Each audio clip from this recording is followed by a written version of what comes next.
Kita ke pertanyaan berikutnya dari John di Wali Kota yang ingin bertanya, semua dosa bisa diampuni Pak, tapi dosa menghujat Roh Kudus tidak bisa diampuni. Tapi Allah, Kristus, dan Roh Kudus ketiganya adalah satu. Kenapa hanya dosa menghujat Roh Kudus yang tidak bisa diampuni? Mohon penjelasan Pak, terima kasih. Memang ya, pribadi-pribadi ini, Bapa, Anak, dan Roh Kudus itu secara hakikat mereka satu, tapi mereka berbeda pribadi dan juga beda tugas. Salah satu tugas dari Roh Kudus itu adalah menginsyafkan manusia akan dosa. Ini tercatat dalam Yohanes 16 ayat 8. Dan kalau ia datang, konteksnya Roh Kudus, dan kalau dia datang, dia akan menginsyafkan dunia akan dosa, kebenaran, dan penghakiman. Menginsyafkan itu artinya menyadarkan. Jadi orang kalau berbuat dosa, dia bisa sadar bahwa dia berbuat dosa kalau Roh Kudus bekerja di dalam dirinya, sehingga dia sadar dia berbuat dosa.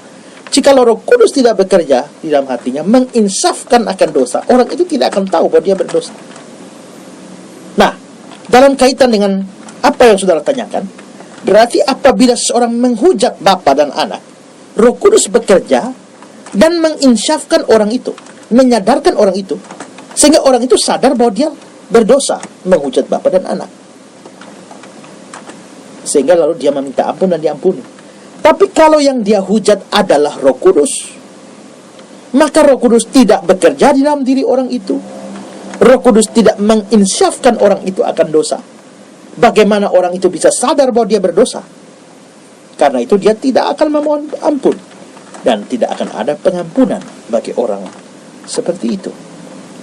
Nah, Matius pasal 12 ayat 31 mengatakan, sebab itu aku berkata kepadamu, segala dosa dan hujat manusia akan diampuni, tapi hujat terhadap Roh Kudus tidak akan diampuni. Apabila seorang mengucapkan sesuatu menentang anak manusia, dia akan diampuni. Tapi jika dia menentang Roh Kudus, dia tidak akan diampuni. Di dunia ini tidak, dan di dunia akan datang pun tidak. Lukas 12 ayat 10. Setiap orang yang mengatakan sesuatu melawan anak manusia, dia akan diampuni. Tapi barang siapa menghujat Roh, dia tidak akan diampuni. Mengapa? Karena Roh Kudus tidak bekerja menginsafkan dia akan dosa itu. Itu alasannya mengapa biarpun ketiga pribadi ini adalah satu hakikat, tetapi hujat terhadap Roh Kudus tidak bisa diampuni.